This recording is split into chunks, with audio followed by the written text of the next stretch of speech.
Here's 21 things you probably missed during the Paramount War, starting with chapter 550, where we see a very curious unknown East Blue location, which establishes itself with an ancient building. This is quite unusual for East Blue, because despite spending ever so much time there, we don't really see anything of historical significance. At least not something that goes that far back. We see Roger's execution platform, but that's only a couple of decades ago. For the most part, it was all very modern locations, or at least modern according to the One Piece world. But what's more curious is this elderly figure discussing the upcoming war against Whitebeard, stating that if he's wise, he won't show up, and what's the life of a single ace worth versus the entire crew. So this unknown man has been the target of a lot of One Piece speculation from the fan base ever since this chapter came out, which to be clear, was a long time ago. Because he has such an intricately detailed design, far and above what Oda would often use for these one-time cutaway characters. And he's portrayed as a very wise, knowledgeable figure, especially in the anime, because he goes on to say that 20 years ago, Golden Line Shiki invaded Marineford, and that this time things are going to be much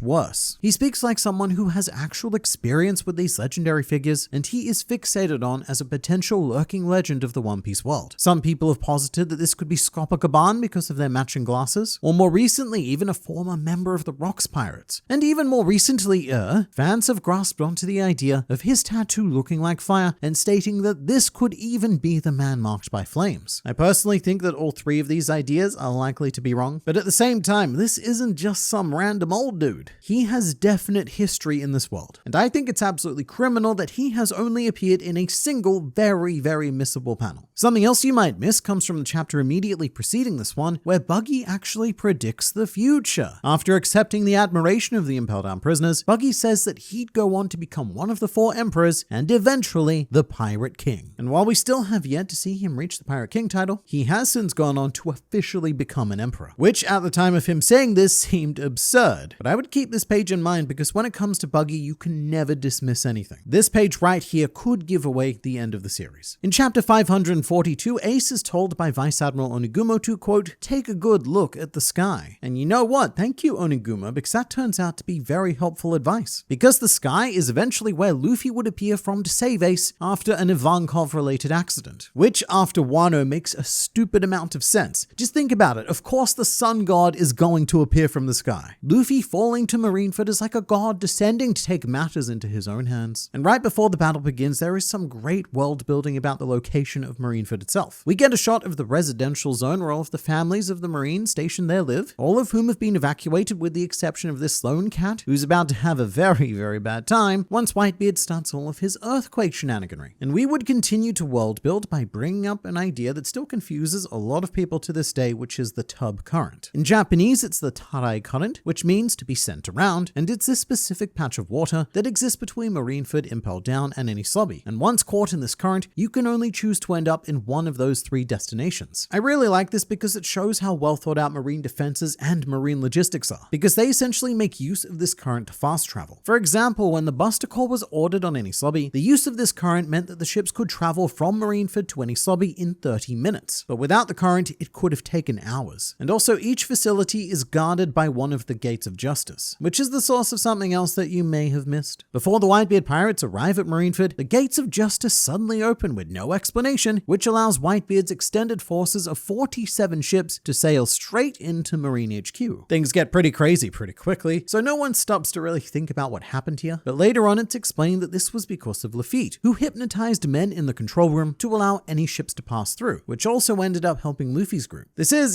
slightly confusing though, because a lot of people believe that Lafitte did this from within Impel Down. However, it was actually performed at Marineford. Before the battle, all the remaining warlords were invited to a special dinner, and it was during this visit that Lafitte infiltrated the control room. And without this action, it may have been impossible for Whitebeard's allied forces to join the battle. Although probably not. I imagine the original plan would have been for something like Whitebeard's ship goes under, and then he uses his shockwave powers to force the gate open. Meanwhile, after Ace is revealed to be Goldie Roger's son, Gecko Moria states that, quote, everybody associated with Roger was executed, which is interesting to note because we have never seen this confirmed in any way. As far as we know, none of the Roger pirates were executed. Ray Lee still lives a long, fulfilling life, selling himself into slavery over and over again. Shanks went on to become a big shot pirate, and even Buggy was left behind to do whatever he wanted. All of Roger's rivals remained active as well. So the only basis I think we have for this statement is the child purge that the world government initiated to try and find Ace. But also that doesn't quite fit either because they weren't victims associated with Roger. Roger, they were just victims. Although I would definitely be interested to find out more about those who paid the price for actually being associated with Roger, because right now, I don't see any of it. But there is a much greater Gecko Moriah inconsistency within this arc. In chapter 558, Moriah suddenly raises a legion of zombies, which seems consistent with his powers that we saw on Thriller Bark, but it is not actually consistent. Because Gecko Moriah's power is not to summon zombies, it's to control shadows, and he needs Dr. Hogback to stitch and repair bodies to insert those shadows into to create zombies. But during Marineford, Moriah is more or less just shown raising the dead. Their bodies already have stitches, and some of them even have animal parts like the centaur guy with 4 arms, and this whole bear, where did that bear come from? And they're all bandaged as well. For this to work, you have to assume that Dr. Hogback was present at the Paramount War. And not only present, but he brought a ton of animal corpses with him to stitch onto marine corpses quickly, which is strange because the easy thing to buy is that they just brought a storage of ready-made corpses with them. When I say ready-made, I guess I mean just recently killed people. And that way, all Moriah needs to do is to take the shadows and insert them into the corpses. But the zombies are all Marines, which Moriah implies have recently died. So this is either a very Easter egg appearance from Dr. Hogback, or this is Oda briefly forgetting the logistics of how Moriah's abilities work. Now, elsewhere, whilst reminiscing on his past, I'd like to note that Ace and Thatch have a special dynamic. Looking back on it, Thatch was the first person to approach Ace after he joined the Whitebeard Pirates and extends that ever so important hand of friendship, which makes Thatcher's death hit that much harder, and drove Ace to pursue Blackbeard much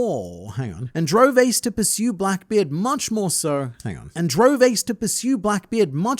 than the murder of your average brother. During the arc, we also have a brief appearance by Vice Admiral Commel in chapter 553, which is very appropriate because he was a big part of Ace's cover story, which ended with Ace delivering Commel a letter from Moda. So seeing Commel here, it's honestly a bit sad because it's a reminder of Ace's more happy and carefree days, which, according to the timeline, was like last week. When the Whitebeard division commanders step into the game, we meet a rotund gent named Blamenko, who has a devil fruit known as the Poke Poke no Mi, which allows him to pull comically large cartoon hammers out of the pockets on his face. It reminds me a lot of the current Gear 5th, and I guess that this was an early version of Oda trying to draw his wacky cartoon dreams however he could. But this is also the devil fruit that Oda said Usopp would eat if he was a user, thus allowing our sniper to have limitless storage for his arsenal at the low cost of face pockets. I actually think that Blamenko stitched those pockets to his own face, which triggered the effect of the fruit due to pockets coming into existence. And look, I get making more pockets, but putting them on your face it's a bold choice, sir. In chapter 555, we see a flashback of Ace having made Oz Jr. a lovely hat, along with a very, very early mention of Wano. And we would later discover that Ace learned how to make the Amigasa hats from Tama, thus making her indirectly responsible for this bonding moment with Oz Jr. Also, during a short Luffy Ace flashback, you can see the tip of a third sake cup, which hints at Sambo, a character whose existence wouldn't be confirmed until after the war had concluded. But One Piece fans are pretty ravenous when it comes to their attention to detail, and after spotting that tip, there was no doubt in anyone's mind that there was a secret third brother. But for more brothers, during this arc, we also met the Calvin brothers, who are sort of like a better version of the Meow Band brothers, Sham and Butchie. They elect to wear gloves with cat-like claws, and in the anime, they even use the cat theming rather well to briefly have the brothers fight against Dalmatian, a very obviously dog-based marine. Which is fun, because one of the only failings about Marineford, in my opinion, was not really getting to know Whitebeard's forces that well. A lot of them come off as background characters, and Oda did do his best to rectify that later. Such as here during a collage of the Whitebeard allied captains, where we see a guy with a squid on his head. This guy, his name is Karma, and he's the one who was threatening Toki in the Odin flashback. He was captain of his own crew, and he went on to become a son of Whitebeard. He's also an octopus fisherman and uses six-sword style just like Hachan. However, he has 6 human arms, and in my opinion, he is definitely more man than he is fish. And although it's almost never seen, Haki is mentioned a surprising amount during this conflict. Before we discover what it actually is with Rayleigh's explanation, people are just tossing the word around everywhere. There's even a funny part where Vista and Marco attack Akainu, and he says,